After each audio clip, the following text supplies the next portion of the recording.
Good morning દર્શક મિત્રો, સ્વાગત આપનું મંથલી એક્સપાયરીનો દિવસ. આજે સેન્સેક્સની એપ્રિલ સિરીઝની એક્સપાયરી ઘણી મહત્વપૂર્ણ રહેશે. હું યશ ભટ્ટ આપની સાથે શરૂઆત કરીએ ગિફ્ટ ટુ ગ્લોબ કાર્યક્રમની હેડલાઇન્સની સાથે. ક્રૂડના ભાવમાં ફરી એકવાર ભડકો થવાના કારણે વૈશ્વિક માર્કેટ્સનો મૂડ બગડ્યો. બ્રેન્ટ ક્રૂડ $120 પહોંચી જતા ગ્લોબલ માર્કેટ્સમાં નરમાશ. ગિફ્ટ નિફ્ટીમાં અંદાજે 80 પોઈન્ટ આસપાસનો ઘટાડો. એશિયન માર્કેટ્સમાં નરમાશ. ગઈકાલે મિશ્ર બંધ થયા હતા અમેરિકન માર્કેટ્સ. ટ્રમ્પે કહ્યું ન્યુક્લિયર ડીલ થવા સુધી સ્ટ્રેટ ઓફ હોર્મુઝમાં યથાવત રહેશે. નાકાબંધી સામે ઈરાને હુમલાની આપી ચેતવણી, જેના કારણે ક્રૂડનો ભાવ $120 પાર.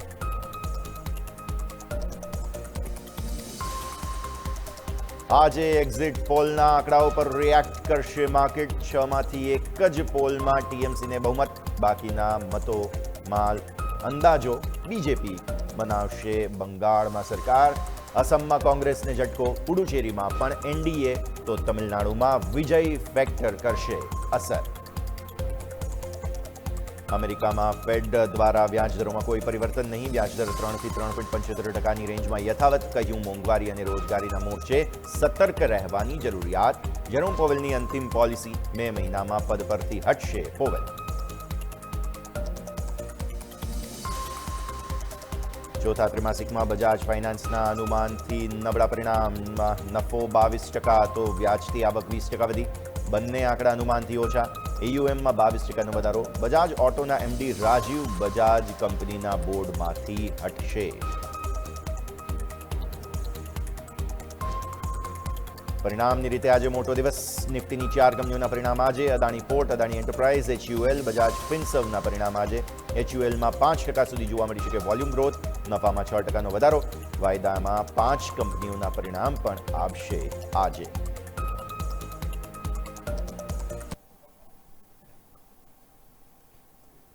તો દર્શક મિત્રો, ગિફ્ટ નિફ્ટીના અપડેટ સાથે આપને આજના આ કાર્યક્રમની શરૂઆત કરાવીએ.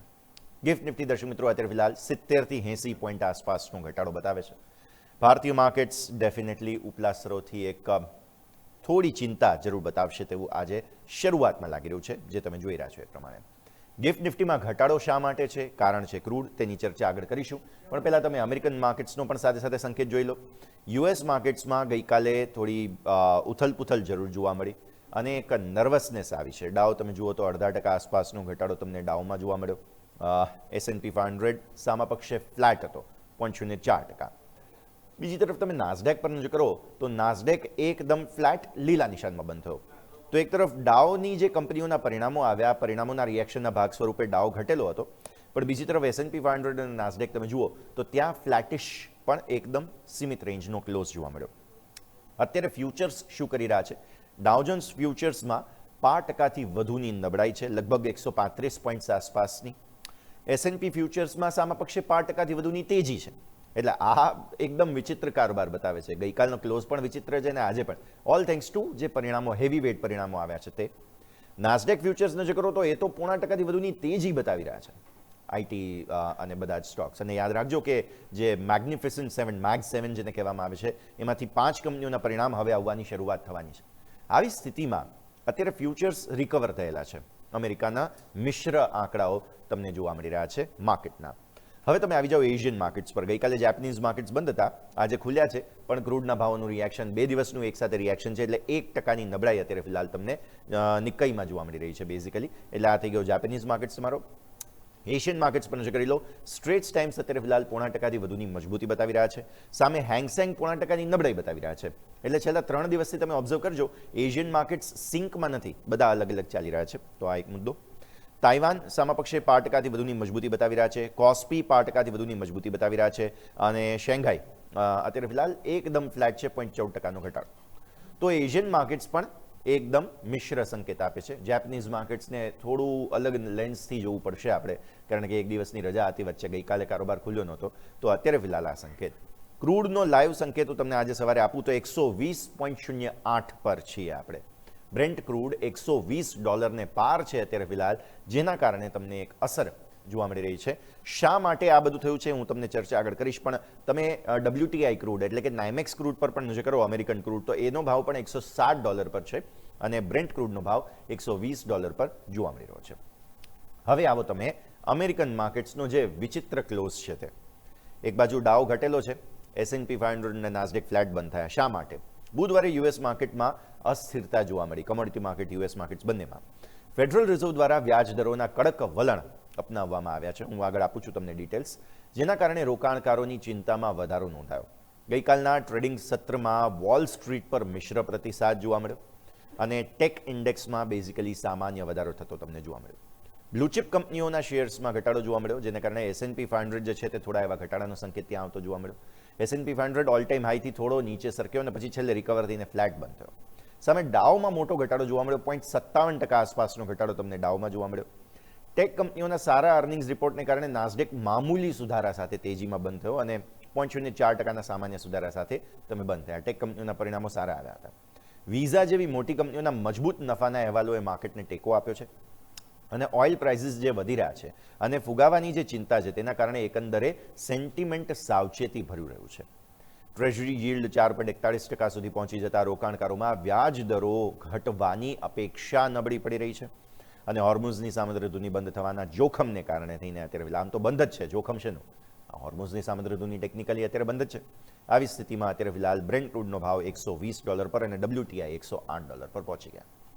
આવી સ્થિતિમાં સોનું ગઈકાલે ઘટ્યું હતું, ચાંદીના ભાવમાં પણ ઘટાડો જોવા મળ્યો હતો. અત્યારનો લાઈવ ક્વોટ હું તમને સોના ચાંદીનો આપી દઉં તો સોનું અત્યારે ફિલહાલ થોડું વધ્યું છે, 0.5% આસપાસ. ફરી એકવાર $4600 પહોંચવાનો પ્રયત્ન અને ચાંદી પણ થોડું 0.2% વધ્યું છે, $72.84 આસપાસ. તો સવારમાં આજે બ્રેન્ટ ક્રૂડના ભાવ પણ વધી રહ્યા છે અને સોનાના ભાવ પણ વધી રહ્યા છે. ઘણા દિવસો બાદ આ પેટર્ન જોવા મળી છે દર્શક મિત્રો, કે જ્યારે સોનું, ચાંદી અને ક્રૂડ બધા એક સાથે વધી રહ્યા છે. નહીં તો હંમેશા તમને ખ્યાલ હશે કે છેલ્લા લગભગ સવા મહિનાથી જ્યારથી યુદ્ધ શરૂ થયું છે ત્યારથી સોના ચાંદી ગગડી રહ્યા છે અને ક્રૂડ વધી રહ્યું છે. પરંતુ આજે વિપરીત પરિસ્થિતિ છે. આ ઓબ્ઝર્વેશન ખાસ તમે ધ્યાન પર રાખજો. હવે આવો તમે યુરોપિયન માર્કેટ્સ પર. યુરોપિયન માર્કેટ્સમાં પણ ગઈકાલે વિચિત્ર ક્લોઝિંગ જે છે તે જોવા મળ્યા અને નોંધપાત્ર વેચવાલી સાથેનું ક્લોઝિંગ જોવા મળ્યું. રોકાણકારોએ સાવચેતી ભર્યું વલણ અપનાવ્યું હતું. યુએઈના ઓપેકમાંથી બહાર નીકળવાના આકસ્મિક નિર્ણયની અસર યુરોપિયન માર્કેટ પર આવતી જોવા મળી અને સંભવિત બ્લોકેડની અસરને કારણે પણ સેન્ટિમેન્ટ પર દબાણ પડતું જોવા મળ્યું. જે સ્ટોક 600 છે તે 0.65% ઘટાડા સાથે 602.64 પર બંધ થયો અને લંડન માર્કેટમાં સૌથી વધુ ઘટાડો ત્યાં જોવા મળ્યો. FTSE 100 છે તે 1.16% ગબડીને 10,213 પર બંધ થયો. DAX 40 0.31% ઘટ્યો. CAC 40 પણ 0.40% આસપાસ ઘટ્યો. જર્મન સ્પોર્ટ્સવેર જાયન્ટ અડીડાસના શેરમાં 8%નો મોટો ઉછાળો જોવા મળ્યો. આવક 14% વધી €6.6 બિલિયન પર પહોંચી ગઈ છે. સ્વિસ બેન્કિંગ જાયન્ટ UBSના શેરમાં સામાપક્ષે 3.5%નો વધારો જોવા મળ્યો. અહીંયા પણ પરિણામો જે છે તે માર્કેટના અંદાજ કરતાં નફો વધારે સારો આવ્યો હતો. બેંકે ચોખ્ખો નફો વધારે સારો પોસ્ટ કર્યો. ડોઇશ બેંક વધુ એક મોટી બેંક છે કે જેમણે પણ મજબૂત નફો જાહેર કર્યો અને €519 મિલિયન ઊંચી જોગવાઈ પણ તેમણે, એટલે કે પ્રોવિઝન બેઝિક જે છે તે ખાસ કર્યા છે ક્રેડિટ રિસ્કને મિટિગેટ કરવા માટે થઈને. આના કારણે થઈને જે પ્રોવિઝન્સ વધ્યા તેના કારણે થઈને ડોઇશ બેંકના શેરમાં 2.6%નો ઘટાડો તમને જોવા મળ્યો. ગઈકાલના ઘટાડા પાછળ મુખ્યત્વે ઓઇલ માર્કેટની અસ્થિરતા જવાબદાર હતી. યુરોપિયન માર્કેટ્સમાં ઈરાનના બંદરો પર લાંબા ગાળાના પ્રતિબંધો લાદવાની જે સૂચના છે તેના કારણે થઈને ઉર્જા ક્ષેત્રમાં ઉથલપુથલ તમને જોવા મળી. રોકાણકારો હવે ECBની આગામી બેઠકો પર ધ્યાન કેન્દ્રિત કરી રહ્યા છે અને વ્યાજદરો અંગેના કોઈ પણ કડક સંકેતો શેર માર્કેટ માટે નકારાત્મક સાબિત થઈ શકે છે તે વાત સામે આવી છે. તો ગઈકાલનું સત્ર રોકાણકારો માટે અનિશ્ચિતતા ભરેલું રહેતું જોવા મળ્યું. આ તરફ ગિફ્ટ નિફ્ટી અત્યારે 70-80 પોઈન્ટનો ઘટાડો શા માટે બતાવે છે હવે તમે એ સમજી લો. ક્રૂડ ઓઇલના ભાવમાં ભડકો થયો છે અને મેં જે તમને કહ્યું એમ $120 ઉપર બ્રેન્ટ નીકળી ગયો, કારણ કે ડોનાલ્ડ ટ્રમ્પની ઈરાન સામે કડક બ્લોકેડની જાહેરાત થઈ અને એ બાદ ઓઇલ માર્કેટમાં ભડકો જોવા મળ્યો. ટ્રમ્પ સાહેબે કહી દીધું કે ઈરાન જ્યાં સુધી ન્યુક્લિયર ડીલ નહીં કરે ત્યાં સુધી હું સ્ટ્રેટ ઓફ હોર્મઝ ઈરાન માટે ઓપન નહીં કરું, જેના કારણે ગઈકાલે 118નો ભાવ તમને જોવા મળેલો અને આજે સવારે 120નો ભાવ બ્રેન્ટ ક્રૂડમાં જોવા મળી રહ્યો છે અને 2022 પછી હાઈએસ્ટ એવર ક્રૂડનો ભાવ જોવા મળી રહ્યો છે. ટ્રમ્પ સાહેબે જાહેરાત કરી કે પરમાણુ કરાર નહીં કરવામાં આવે તો બ્લોકેડ અમે હટાવીશું નહીં. બોમ્બ ફેંકવા કરતાં આર્થિક ઘેરાબંધી વધુ કારગર સાબિત થઈ રહી છે એવું ટ્રમ્પ સાહેબે અહીંયાથી કહ્યું. એટલે હવે એમનું બજેટ આખું હલી ગયું છે. હું આગળ કહીશ તમને, અન્ય સમાચારો પણ છે. હોર્મુઝની સમુદ્ર ધુનીમાં ક્રૂડની સપ્લાય ચેઇન અત્યારે ખોરવાઈ ગઈ છે અને ગ્લોબલ માર્કેટમાં અફરાતફરી ચાલી રહી છે.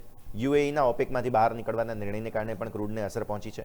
હોર્મુઝ જે છે તે યુએસ અને ઈરાન વચ્ચેના ડ્યુઅલ બ્લોકેડનો શિકાર બની રહ્યું છે. ઈરાન કહે હું અમેરિકાને ના જવા દઉં, અમેરિકા કહે હું ઈરાનને ના જવા દઉં. બસ આ જ ચાલી રહ્યું છે અને અમેરિકાએ ઈરાની બંદરોને ઘેરી લીધા છે. જવાબમાં ઈરાને અન્ય ઓઇલ ટેન્કર્સ માટે જળમાર્ગ બંધ કર્યો છે.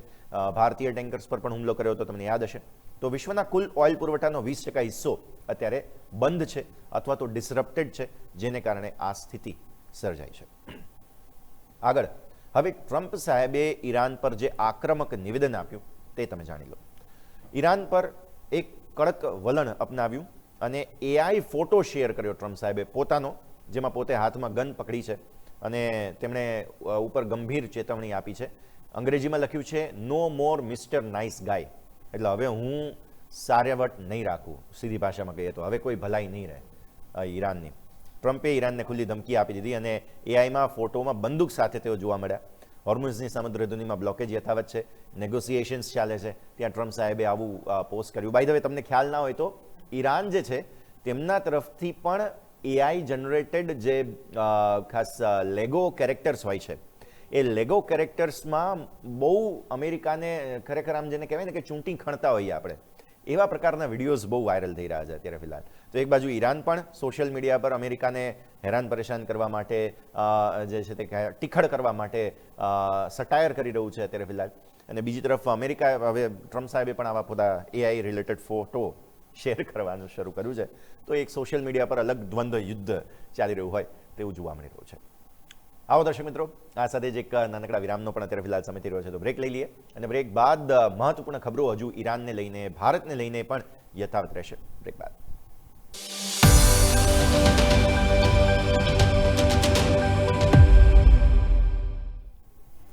બ્રેક બાદ આપનું સ્વાગત છે દર્શક મિત્રો. ગિફ્ટ નિફ્ટી તરફથી હજુ પણ એક ઘટાડાનો જ સંકેત મળી રહ્યો છે. ક્રૂડના વધતા ભાવોની થોડી ચિંતા અત્યારે ફિલહાલ જોવા મળી રહી છે. આ તમામ સંકેતો આપણે ધ્યાન પર રાખી આવો આગળ વધીએ. અને હવે ઈરાનને જે ફીફા એટલે કે ફૂટબોલ ફેડરેશનની જે બેઠક છે તેમાં એક આગળ પડતું તેમને નામ કમાવવું હતું, તો એ ખબર પર નજર કરીએ, કારણ કે ત્યાં ઈરાનનું અપમાન થયું છે. ઈરાની ફૂટબોલ અધિકારીઓ ટોરોન્ટો એટલે કે કેનેડા પહોંચ્યા હતા, પણ એમને એરપોર્ટ પરથી જ લીલા તોરણે, આપણામાં કહેવાય છે ગુજરાતી ભાષામાં કે લીલા તોરણે પાછા વાળી દીધા. વર્લ્ડ કપ પહેલા વિવાદ થયો છે. કેનેડાના સ્ટાફ પર એના કારણે થઈને ગંભીર આક્ષેપો લાગ્યા છે. Immigration staff basically. FIFA meeting પહેલા આ વિવાદ થયો. કેનેડાના ઇમિગ્રેશન સ્ટાફ દ્વારા ઈરાની સશસ્ત્ર દળોના અપમાનનો એટલે કે આઈઆરજીસી જે સેના છે એમની, તેમનો ગંભીર અપમાનનો આક્ષેપ લાગ્યો છે. આ વિવાદ પાછળનું મુખ્ય કારણ છે ઈરાની ફૂટબોલ ફેડરેશનના પ્રમુખની પૃષ્ઠભૂમિ. હવે જે ફેડરેશનના પ્રેસિડેન્ટ છે તે આઈઆરજીસી સાથે ભૂતકાળમાં જોડાયેલા હતા, જેના કારણે થઈને વિવાદ વકર્યો છે અને અત્યારે યુદ્ધની સ્થિતિ વચ્ચે ઈરાનના જે સેનાના કોઈ અધિકારી આવી રીતે ફરતા હોય કેનેડામાં તો એ થોડું જોખમ વધે એવું ત્યાંના સ્ટાફે કહ્યું. પશ્ચિમી દેશોમાં આઈઆરજીસી સાથે જોડાયેલા વ્યક્તિઓ પર કડક પ્રતિબંધો છે, તપાસની પ્રક્રિયા ચાલે છે. આવી સ્થિતિમાં વિઝાની ગૂંચવણોને કારણે ફીફાની મહત્વની વર્લ્ડ કપ બેઠક ઈરાની અધિકારીઓ ગુમાવી રહ્યા છે. ટ્રાવેલ પ્રતિબંધોને પગલે હવે વર્લ્ડ કપમાં ઈરાનની એન્ટ્રી પર જોખમના વાદળો છે. બાય ધ વે, તમને ખ્યાલ હશે કે ફીફાનો વર્લ્ડ કપ બહુ મોટું જે કહેવાય તે એક ઇવેન્ટ હોય છે અને ટ્રમ્પ સાહેબ પહેલાં જ કહી ચૂક્યા છે કે હું ફીફામાં પણ હવે ઈરાનને આગળ નહીં આવવા દઉં. એટલે ત્યાં પણ ડિપ્લોમેટિક વોરફેર ચાલી રહ્યું છે. તો આ ઘટના જે કંઈ પણ થઈ તેના કારણે ઈરાન ફીફાની પ્રી વર્લ્ડ કપ મિટિંગ ગુમાવશે અને પ્રી વર્લ્ડ કપ મિટિંગ તૈયારીઓના ભાગરૂપે બહુ મહત્વની રહેતી હોય છે, જે હવે તેઓ ગુમાવતા જોવા મળી રહ્યા છે. હવે જે હું હમણાં તમને કહી રહ્યો હતો ને કે અમેરિકાને બહુ મોંઘું પડી રહ્યું છે આ યુદ્ધ, કેમ કે ટ્રમ્પ સાહેબે એવું કહ્યું ને કે મિસાઇલો બોમ્બ ફેંકવાના બદલે બ્લોકેડ કરવો અમને સારો પડી રહ્યો છે. એનું કારણ આ છે, ઈરાન યુદ્ધ અમેરિકાને ભારે પડ્યું છે અને અત્યાર સુધીમાં અમેરિકાએ ઈરાનના યુદ્ધ પાછળ $25 બિલિયન, આઈ રિપીટ $25 બિલિયન નો ખર્ચો કરી દીધો છે. પેન્ટાગોને પહેલીવાર સત્તાવાર આંકડો જાહેર કર્યો છે. આ અમે નથી કહી રહ્યા, પેન્ટાગોન એટલે અમેરિકાનું સરકારી તંત્ર જ કહી રહ્યું છે. તેમના દ્વારા આ સંઘર્ષના પ્રાઇસ ટેગનો પ્રથમ સત્તાવાર ખુલાસો થયો. અહીંયા ઓઇલના પ્રાઇસીસ વધ્યા છે અને ગેસના પ્રાઇસીસ વધ્યા છે, એ તો બધું અલગ જ ચાલી રહ્યું છે. પણ આ બધા વધતા લશ્કરી ખર્ચને પગલે રિપબ્લિકન નેતાઓ ભારે ચિંતામાં છે. ટ્રમ્પના આદેશની તેઓ રાહ જોઈ રહ્યા છે. યુએસ સૈન્ય ફરી હુમલા શરૂ કરવા માટે તૈયાર છે એવું પણ પેન્ટાગોને કહી દીધું. ત્યારે યુદ્ધના આ આસમાની ખર્ચને પગલે એક બાજુ ટ્રમ્પ સાહેબ એમ કહે છે કે અમેરિકાનું દેવું ઘટાડવું છે અને બીજી બાજુ આવા બધા ખર્ચા કરે છે જે ક્લિયરલી ડિપ્લોમસીના લેવલ પર સવાલો ઊભા કરે છે. યુદ્ધના આ આસમાની ખર્ચને પગલે અત્યારે રિપબ્લિકન પાર્ટીના જ અંદરમાં અત્યારે વિખવાદ જોવા મળી રહ્યો છે. પક્ષના અગ્રણી નેતાઓ અને ઇનસાઇડર્સ આર્થિક બોજ જે વધી રહ્યો છે તેને લઈને ચિંતા વ્યક્ત કરી રહ્યા છે અને અમેરિકાના અર્થતંત્ર અને આગામી રાજકીય સમીકરણો પર તેની અસર પડી શકે છે. જે મિડ ટર્મ ઇલેક્શન્સ છે તેને સીધી રીતે આની અસર પડશે તેવું હાલ લાગી રહ્યું છે.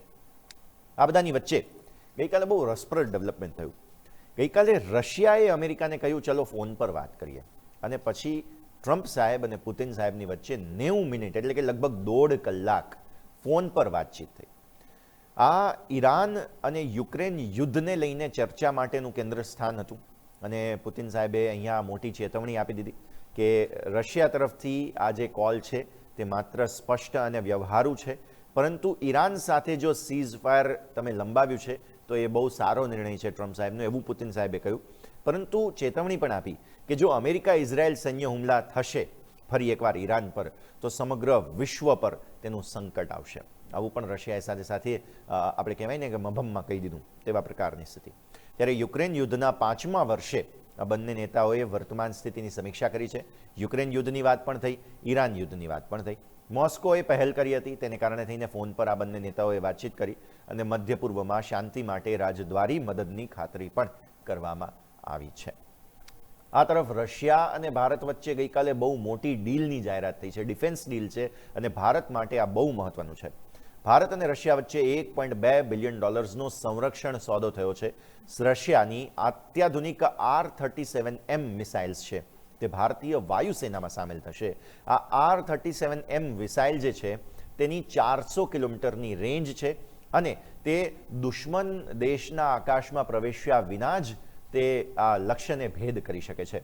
આકાશમાં પાકિસ્તાનની જે આંખો છે તેને તોડી પાડવાનું કામ આ R-37M મિસાઇલ કરી શકે છે. દુશ્મનના આકાશમાં ઘૂસ્યા વિના જ પાકિસ્તાનનું જે અવોક્સ જે અમેરિકાએ ભેટ કરેલું છે, અવોક્સ વિમાન પર અત્યારે ફિલહાલ આ મિસાઇલને કારણે જોખમ રહેશે. પાકિસ્તાન તેની આંખો ગુમાવી શકશે જો આ મિસાઇલે લક્ષ્ય ભેદ કરી દીધો અને હાઇપરસોનિક ઝડપે આ મિસાઇલ ત્રાટકે છે. પાકિસ્તાની વાયુસેના અત્યારે ચીની બનાવટના ZDK-03 અવોક્સ વિમાનો પર નિર્ભર છે. ત્યારે આ એક ખૂબ જ મોટું નુકસાન તેમને પહોંચી શકે તેવી સ્થિતિ છે. ગઈકાલે જે અમેરિકન માર્કેટ્સમાં થોડી મૂવમેન્ટ હતી તેનું એક કારણ હવે અમેરિકામાં વ્યાજદરોમાં કોઈ પરિવર્તન જે નથી કરવામાં આવ્યું તે વિગત આપીએ. ફેડરલ રિઝર્વ દ્વારા દરો જે છે તે સ્થિર રાખવામાં આવેલા છે, યથાવત રાખવામાં આવેલા છે અને 1992 પછી પહેલીવાર ફેડરલ રિઝર્વ દ્વારા સભ્યોમાં જે છે તે વ્યાજદરો મુદ્દે આટલી મોટી અસહમતિ જોવા મળી છે. એક બાજુ પોવેલ સાહેબ અને તેમનું જૂથ એમ કહે છે કે વ્યાજદરો ઘટવા ન જોઈએ, બીજી બાજુ અન્ય જૂથ એમ કહી રહ્યા છે કે વ્યાજદરો ઘટાડો. ત્યારે જેરોમ પોવેલ મે મહિનામાં ચેરમેન પદ છોડી રહ્યા છે અને જાન્યુઆરી 2028 સુધી તેઓ હજુ પણ ગવર્નર જે છે તે તરીકે યથાવત રહેશે. ગવર્નર કરતાં મારે એમ કહેવું જોઈએ કે બોર્ડ ઓફ જે ડિરેક્ટર્સ હોય છે તેની અંદર તેઓ યથાવત રહેશે, જે ફેડરલ બોર્ડ છે તેની અંદર. હવે ગવર્નર તરીકે તો તેઓ યથાવત નહીં રહે, પરંતુ એ પદભાર તેઓ મે મહિનામાં છોડી રહ્યા છે, પરંતુ તેઓ બોર્ડમાં યથાવત રહેશે. એટલે હજુ પણ એમનું ઇન્ફ્લુઅન્સ 2028ના જાન્યુઆરી સુધી આ ફેડરલના જે નિર્ણયો છે તેના પર રહેવાનું છે. એટલે ફેડ સામે ડબલ મુસીબત છે. સતત વધતો ફુગાવો અને નબળું પડતું લેબર માર્કેટ અત્યારે ફિલહાલ ચેલેન્જ છે અને વેલનું નિવેદન આવ્યું છે કે તપાસ પૂર્ણ ન થાય ત્યાં સુધી બોર્ડમાં સેવામાં કાર્યરત રહેશે એવું પોવેલ સાહેબે કહ્યું છે. ત્યારે સંસ્થાની વિશ્વસનીયતા માટે આ તપાસનો તાર્કિક અંત આવવો જરૂરી છે એવું પોવેલ સાહેબે અહીંયાથી ખાસ કહ્યું છે અને એટલા માટે તેમણે આ એક ખાસ મુદ્દો નિવેદન આપ્યું. આ તરફ વેદાંતાનું જે ડીમર્જર છે તેની વિગતો સામે આવી છે. દર્શક મિત્રો, લગભગ જૂન 2026ના મધ્યભાગ સુધીમાં જે નવી તમામ કંપનીઓ છે તેનું લિસ્ટિંગ થઈ જશે. 6 અલગ અલગ લિસ્ટેડ બિઝનેસમાં વેદાંતા જે છે તે વિભાજિત થઈ રહ્યો છે અને રોકાણકારો માટે વેલ્યુ અનલોક કરવા માટે કંપનીનું આ મોટો માસ્ટર પ્લાન છે. Aluminium, power, oil and gas જેવા બિઝનેસીસ હવે સ્વતંત્ર રીતે લિસ્ટ થતા જોવા મળશે. રેગ્યુલેટરી મંજૂરીઓ મળી જશે એટલે શેર માર્કેટમાં ટૂંક સમયમાં તેમની એન્ટ્રી થઈ જશે. તો વેદાંતાના શેર પર આજે ખાસ નજર રાખો. અને આ તરફ છેલ્લે દર્શક મિત્રો આપને એક્ઝિટ પોલના અપડેટ આપી દઈએ, કેમ કે ગઈકાલે સાંજે તમને ખ્યાલ હશે કે એક્ઝિટ પોલના આંકડાઓ આવ્યા. આવતા સોમવારે મતગણતરી જે છે તે ખાસ થવાની છે અને એક્ઝિટ પોલમાં મોદી મેજિક ફરી એકવાર જોવા મળ્યું. 4માંથી 2 રાજ્યોમાં ભારતીય જનતા પાર્ટીના ગઠબંધનની જીત થતી હોય તેવું હાલની સ્થિતિમાં જોવા મળી રહ્યું છે. ભાજપનું વર્ચસ્વ આના કારણે વધુ મજબૂત બનવા જઈ રહ્યું છે. ભારતના રાજકીય ફલક પર ફરી એકવાર મોદી લહેર જોવા મળી રહી છે. 2024ના આંચકા બાદ ભાજપનું કમબેક અહીંયાથી ખાસ જોવા મળ્યું. ગઠબંધન સરકારના પડકારો વચ્ચે રાજ્ય સરકારે અને રાજ્ય સ્તરે એમ કહેવું જોઈએ કે ભાજપનો વિજય રથ અત્યારે તો ફિલહાલ યથાવત છે. હજુ પણ આગળ હવે પરિણામો આવશે ત્યારે સ્પષ્ટતા થશે કે કેટલું વધારે તે યથાવત રહેતો જોવા મળી શકે છે. આવો આગળ વધીએ. છેલ્લે દર્શક મિત્રો તમને હું ફટાફટ FII અને DIIના સંકેતો જે છે તે જણાવી દઈશ.